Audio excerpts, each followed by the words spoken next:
So guys welcome আপোনালোকক মটো ব্লগিঙৰ পৰা আৰু এতিয়া 500 চ' এতিয়া আপোনালোকক মটো ব্লগিঙৰ থ্ৰুদি প্ৰথমতে ওলোৱাৰ আগে আগে কাম এটা কৰোঁ, ৰিফিল কৰি লওঁ বাইকখনক। মই নিজে যিহেতু পেট ভৰাই লৈছোঁ, বাইকখনকো পেট ভৰাই লওঁ, তাৰপিছত আপোনালোকক দেখুৱাই যাম।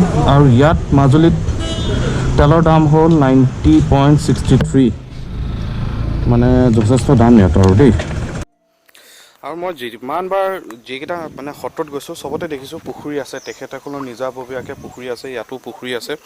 আৰু এইপিনে চব দুইটা চাইডে মানে ইয়াত কি হয়, আপোনালোকে মাছ যিহেতু তেখেতসকলে মৎস্য পালন কৰে, এয়া মাছ পোহে আৰু মাছ ধৰি আৰু নিজে খেতি বাতি কৰি খায়। তেখেতসকলে গৰু পোহে।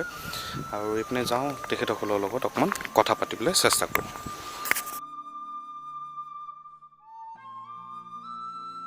আৰু মোৰ লগত আছে বিজয় শইকীয়া দেৱ, তেখেতৰ লগত অকণমান সত্ৰৰ বিষয়লৈ জানিবলৈ বিচাৰিম, তেখেতৰ লগত অকণমান কথা পাতোঁ। আহকচোন। পোনপ্ৰথমে আপোনাক ধন্যবাদ জনাইছোঁ ইমানখিনি সময় দিয়াৰ কাৰণে, বহুমূল্য সময়ৰ কাৰণে। মোক অকণমান সত্ৰৰ বিষয়লৈ ক'বচোন, এই কমলাবাৰী সত্ৰ এয়া। হয়, নতুন কমলাবাৰী সত্ৰ আচলতে এখন আমাৰ আগতে এখন কমলাবাৰী এখনেই আছিলে। গৰাখহনীয়াৰ ফলত বিভিন্ন জেগাত এখন মানে মহিলা কমলাবাৰী হৈ গ'ল, যিখন এতিয়া এখন হয়। তাৰ পৰা আৰু এখন ধৰক উত্তৰ কমলাবাৰী এনেকৈ পৃথক হ'ল, এনেকৈ উত্তৰ ফালে আছে আৰু বৰ্তমান এইখন আমাৰ নতুন কমলাবাৰী 1936 চনত এখন স্থাপন হৈছিলে। কিমান? 1936 চনত। 1936 চনত। আৰু তেতিয়াৰ পৰা ধৰক আমাৰ গুৰুজনাৰ যিমানখিনি মানে কলা সংস্কৃতি আছে সেইখিনি আমাৰ ইয়াত চৰ্চা কৰি থকা হয়। নতুনকৈ ল'ৰাখিনি অনা হয় আৰু ল'ৰাখিনি আনি ইয়াত ধৰক তেওঁলোকৰ আমাৰ প্ৰাথমিক পৰ্যায়ৰ আনুষ্ঠানিক শিক্ষাৰ লগতে আমাৰ সত্ৰীয়া যিখিনি ধৰক গুৰু ভটিমাৰ পৰা প্ৰথমে আৰম্ভ কৰে। তেতিয়া সেইখিনিৰ পৰা ধৰক একেবাৰে পূৰ্ণাংগ পৰ্যায়লৈকে তেওঁলোকক যিমানখিনি শিক্ষা দিবলগীয়া থাকে সেইখিনি সকলোবোৰ শিক্ষা প্ৰদান কৰে। সেইখিনি তাৰপাছত ইয়াতে আমাৰ থকা খোৱা ধৰক আমাৰ বিশেষকৈ আমাৰ যিখিনি সকলোৱে স্বাধীন হয়, সকলোৱে নিজাববীয়া মানে নিজা মাটি আছে, যোনে যেনেকৈ ধৰক পাৰে তেওঁলোকে কৃষি কৰ্ম কৰি খায়। হয়। আৰু ইয়াত মানে এনেই কিমান আছে আপোনালোকৰ? আমাৰ সত্ৰত প্ৰায় এতিয়া প্ৰায় 100ৰ ওপৰত হ'ব। এতিয়া মানে কমি আহিছে। আৰু বৰ্তমান এনেকুৱা এটাও পৰিস্থিতি হৈছে যে যিটো উদাসীন পন্থা আচলতে সেইটো আচলতে মানে এটা সময়ত আমি এনেকুৱা এটা হৈছে যে বিপন্ন অৱস্থালৈ যেন যাব, তেনেকুৱা যেন আমাৰ অনুভৱ হয়। কাৰণ বৰ্তমান আগৰ এটা সময় আছিলে, এতিয়া এটা সময়, সেইটো কাৰণে এতিয়া সময়বোৰ সলনি হৈ গৈ আছে, গ্ল'বেলাইজেশ্যন হৈ আছে। হয়। সেই গ্ল'বেলাইজেশ্যনৰ লগত বৰ্তমান যিটো যুৱ প্ৰজন্ম, বিশেষকৈ যুৱ প্ৰজন্ম, তেওঁলোক আচলতে এই পৰিৱেশটো থাকিলে সেই মানে গ্ল'বেলাইজেশ্যনৰ লগত মোকাবিলা কৰিবলৈ অকণমান কেতিয়াবা অলপ কঠিন হয়। ভাল লাগিলে আপোনাৰ লগত কথা পাতিব দেই। আৰু এটা কথা মই আপোনালোকক দেখুৱাবলৈ বিচাৰিছোঁ, এইপিনে গৰু গোহালি আছে, আপোনালোকক দেখুৱাওঁ। যিসকল ইয়াত থাকে চ' সেয়া গৰু পোহে আৰু খেতি মানে কৃষি লগত জড়িত আছে। কি ধুনীয়া পৰিষ্কাৰ কৰি ৰাখিছে তেখেতসকলে, চব ইমানে ধুনীয়া পৰিষ্কাৰ, মানে চাফ চিকুণ। আৰু এটা কথা জানিবলৈ পাই আপোনালোকক জনাবলৈ বিচাৰিছোঁ, যিহেতু কৰোণাত চবে কৈছে হাত ধুই থাকিব লাগে, মাস্ক লগাব লাগে, সেইখিনি ডেইলি যিটো নিত্য কৰ্ম সেইখিনি তেখেতসকলে বহুত আগৰ পৰাই কৰি আছে। ইয়াত ধৰক প্ৰসাদ দিয়া হ'লে বা ভাত চাত বনোৱা হ'লে মানে হাত চাত ধুইয়ে কৰে। আৰু এটা পুখুৰী নতুনকৈ খান্দিছে, এইপিনে পুৰণা পুখুৰী, আৰু ইয়াত অলপ খেতি কৰিছে, ওলকবি, লাও। মোৰ যথেষ্ট এটা নিজৰ দাদা হিচাপে বন্ধু, তেওঁ আহি মাজুলী গোটেই প্ৰাকৃতিক যিমান বাৰ ধৰিলে গোটেইখিনি কৰিলে। ছাৰতে ইয়াৰ ওপৰত কিবা কোনো ডকুমেণ্টো কৰিলে মানে।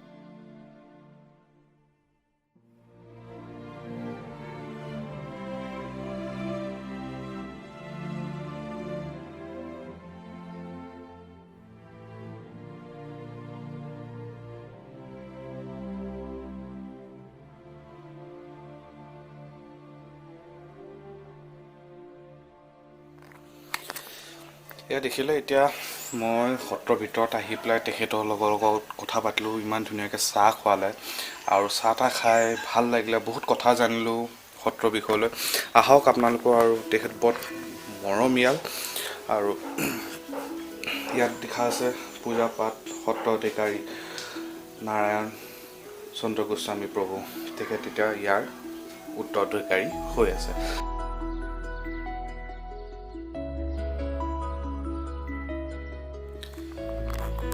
এয়া ইয়াত চাহ তাহ খালোঁ, খাই মেলি এতিয়া বাহিৰলৈ ওলাই আহি এতিয়া যাম এখন বেলেগ এখন সত্ৰ আৰু বেলেগ এটা বস্তু শিল্প দেখুৱাবলৈ।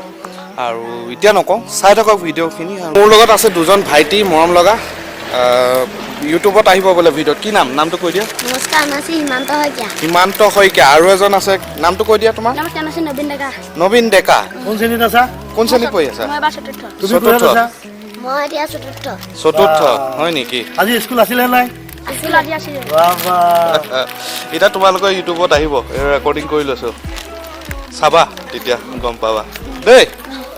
হ'ব।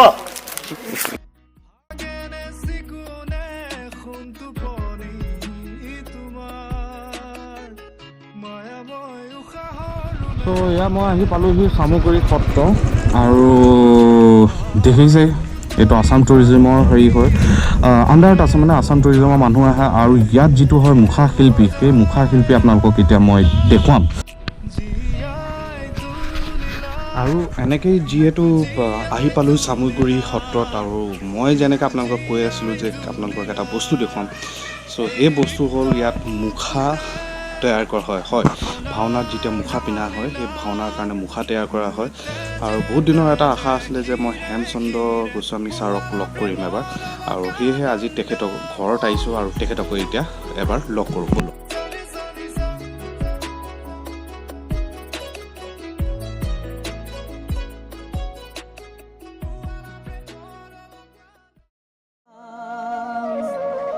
বজাই আছে মোহন বেনু নয়ন ভৰি চাৱে।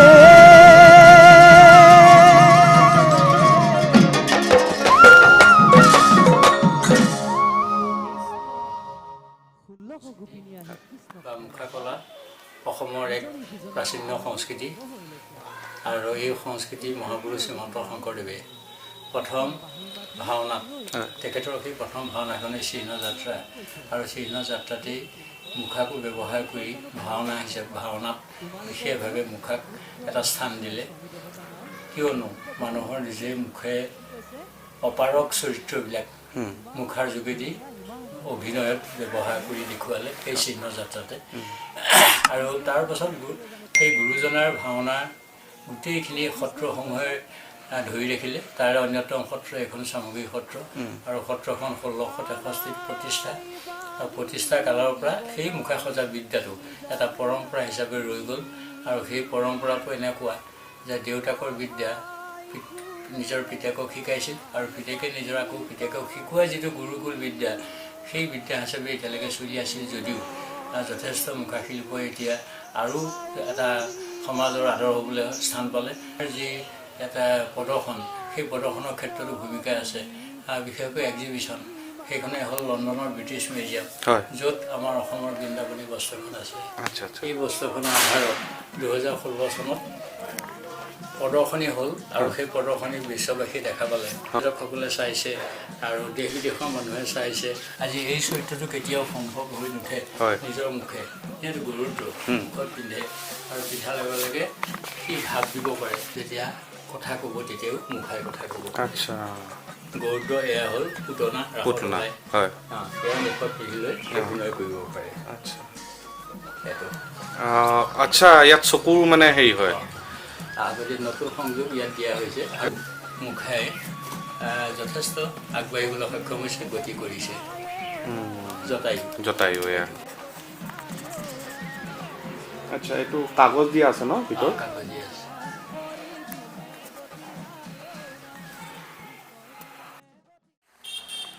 আৰু এতিয়া অকণমান জানিম যে মুখাটো যিহেতু আপোনালোক বনোৱাটো দেখুৱাওঁ, কেনেকৈ হয় সেইখিনি আপোনালোকক দেখুৱাওঁ। আৰু ইয়াত আপোনালোকে দেখিলে ছাৰে বুজাই দিলে, আৰু এতিয়া কেনেকৈ বনাই আছে বনোৱাটো আপোনালোকক দেখুৱাওঁ।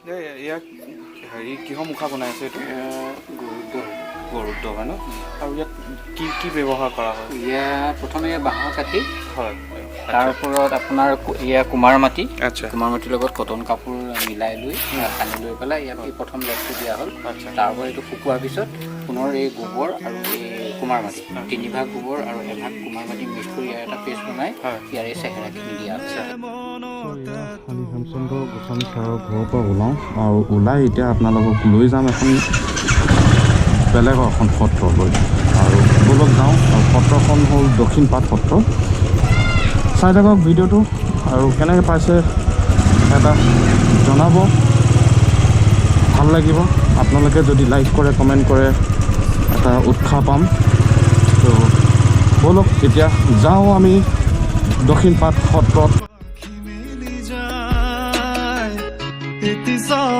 ৰাতি হল চঞ্চল বন্ধ কোঠালি যেনেতি দাবানল উমি উমি জ্বলিছে পুৰণি ইতিহাস উভতাই আনিলা জীয়াই তুলিলা মোক জীয়াই তুলিলা মোক জীয়াই তুলিলা এই ৰিক্ত বুকুতে বাসনা ঢালিলা মোৰ তেজে তেজে শিৰে শিৰে বুৱালা প্ৰেমৰ অলকানন্দ এয়া আহিলোঁ দক্ষিণপাট সত্ৰৰ ভিতৰত আৰু যিহেতু সত্ৰ বুলি ক'লে পুখুৰীটো থাকিবই আৰু এইটো মই জানা নাছিলোঁ এইবুলি প্ৰথম জানিছোঁ আৰু আহিছোঁ চব দুইটা পাৰে পুখুৰী এতিয়ালৈকে মই আপোনালোকক সত্ৰ দেখুৱালোঁ দুইটা চাইডে পুখুৰী আছে ভিতৰত যাওঁ ভিতৰত গৈ পেলাই আপোনালোকক অলপ দেখুৱাম এয়া নামঘৰ হ'ল দক্ষিণপাট সত্ৰৰ এয়া নামঘৰৰ মুখ্য দুৱাৰ আৰু এতিয়া এই দুপৰীয়াৰ কাৰণে অকণমান বন্ধ কৰি ৰাখিছে আকৌ গধূলি এতিয়া গায়ন বায়ন হ'ব গায়ন বায়ন ইয়াত কৰা যাব আৰু সেইপিনে যাওঁ অকণ বেক চাইডলৈ আপোনালোকক দেখুৱাওঁ পুখুৰী কিন্তু মানিছোঁ দেই ইয়াত তামাম পুখুৰী আছে যিমান সত্ৰত গ'লোঁ চবতে পুখুৰী দেখা পাইছোঁ আৰু পৰিৱেশটো বিৰাট মানে একদম ভাল পৰিৱেশ আজি ধৰক আপোনাৰ কমলাবাৰীত গ'লোঁ আউনীআটী সত্ৰতো গৈছিলোঁ মানে পৰিৱেশ বুলি ক'লে আৰু এনেকুৱা লাগে যে ভিতৰত সোমালে মনটো একদম পবিত্ৰ পবিত্ৰ ঠাণ্ডা যাওঁচোন এইপিনে খোলা আছে ভিতৰত দেখুৱাওঁ আহক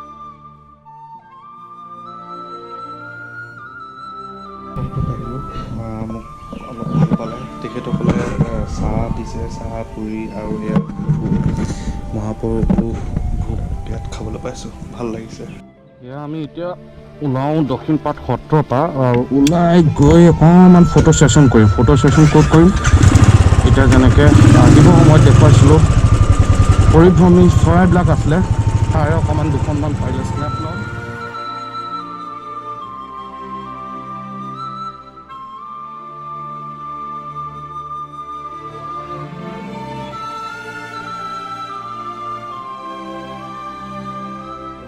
ৰেডি 1 2 3 আৰু এটা কথা মাজুলী বুলি ক'লে মাজুলীত যিটো কলা সংস্কৃতিটো সেইটোতো সকলোৱে জীয়াই ৰাখিছেই ভাইটি দুজন পালোঁ আৰু তাৰ ভাইটি এজনে খুব হেনো বোলে ধুনীয়া ৰেপ এটা কৰে এইখন পৃথিৱীত জন্ম ল'লোঁ মাজনী থাকিও অনাথ হ'লোঁ আজি মোৰ বন্ধু চব সুখত আছে কাৰণ মা তাহাঁতৰ কাষত আছে